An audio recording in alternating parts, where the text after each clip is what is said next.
এখন বাজে 8:45। আমাদের এই সময় শিলিগুড়ির প্রায় কাছাকাছি পৌঁছে যাওয়ার কথা, কিন্তু আমাদের ট্রেন প্রায় 1.5 ঘন্টা লেটে চলছে। হিসাব মতো টাইমে আমাদের 9:19, 9:30, 9:19 থেকে 9:30টার মধ্যে আমাদের শিলিগুড়ি পৌঁছানোর কথা। সারা রাত ট্রেনের ঝাঁকুনিতে আর ঠান্ডায় একটুও ঘুম হয়নি, প্রচন্ড ঠান্ডা লাগছিল রাত্রিবেলা। আমি একটা ট্যাক্সি করে এসেছিলাম, পরে আরেকটা ট্যাক্সি বার করে পড়েছি মাঝরাত্রিবেলা, আর সারা রাত্রে ঘুম হয়নি। মাঝে হয়তো একবার চোখ লেগে গেছিল, কিন্তু ঘুমের মতো নয়। বাইরে প্রচন্ড কুয়াশা, আর এই কারণে ট্রেন লেট হচ্ছে নেই। প্রচন্ড কুয়াশা, কিচ্ছু দেখা যাচ্ছে না বাইরে। সকালবেলা উঠে ফ্রেশ হয়ে নিচ্ছি, কিন্তু এখন অব্দি এখন চা খেতে পারিনি, চাওয়ালা আছে। সেই ভোরবেলা থেকে চাওয়ালা আসা শুরু করেছে, সবার চা শেষ হয়ে গেছে, এখন সবাই বানাতে গেছে।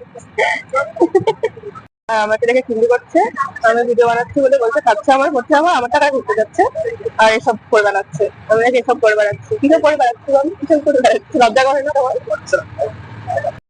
আরেকটা জিনিস আমি এবার লক্ষ্য করলাম, যেটা আমার খুবই ভালো লাগলো।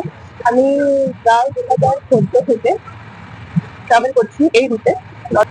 এইবারই আমি প্রথম দেখলাম এটা, আগের বার আমি দেখিনি, দার্জিলিং মেলে যখন এসেছিলাম রাস্তায় দার্জিলিং, তারপর দেখিনি, হয়তো খুব খেয়াল করিনি। এইবারে দেখলাম স্লিপার সবসময় প্রায় আধা ঘন্টায় প্রত্যেক 30 মিনিটের মধ্যে স্লিপার এসে কিন্তু বাথরুম ক্লিন করছে, বা আমাদের ট্রেনের যে ফ্লোর যেটা আমরা ইউজ করছি সাধারণত, সেটা মাঝে মধ্যে এসে ক্লিন করে দিয়ে যাচ্ছে। এই ব্যাপারটা কিন্তু আমার ভীষণ ভালো লাগলো। আরেকটা ব্যাপার, সেটা হচ্ছে গতকাল রাত্রে বেসিনে কেউ একজন বমি করে বা চাউমিন খেলে বেসিন আটকে দিয়েছিল, ফলে জল পড়ে বা ওভারফ্লো হচ্ছিল। তারপর এখানকার হেডলাইন নাম্বার, এখানে হেডলাইন নাম্বার দেওয়া আছে। আপনারা আপনাদের প্রত্যেকটা সিটের মাথার উপরে দেওয়া থাকবে হেডলাইন নাম্বার।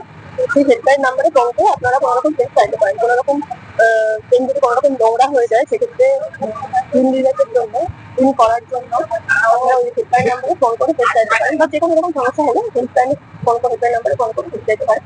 তো ও কাল রাত্রিবেলা ফোন করে বেসিনের কথাটা বলেছিল, 10 মিনিটের মধ্যে স্লিপার এসে ওটা ক্লিন করে দিয়েছিল। এই ব্যাপারটা আমার ভীষণ ভালো লেগেছে, এটা আগে পুরোপুরি আমি খেয়াল করিনি, তবে ইদানিং এই ব্যাপারটা দেখে আমার জন্য ভালো লাগে। সারা রাত ঠান্ডা লাগার কারণে নাক অলরেডি জ্যাম হয়ে গেছে, এখন শুরু হয়ে গেছে। এরপরে তো পুরো ট্রিপ বাকি রয়েছে, কি হবে বলো?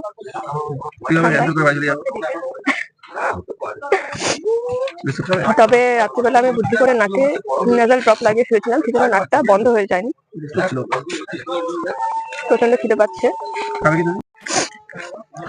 আমাদের বিস্কুট খাওয়া শুরু হবে। বাইরে প্রচন্ড কুয়াশার জন্য ট্রেন মাঝে মাঝে দাঁড়িয়েও যাচ্ছে।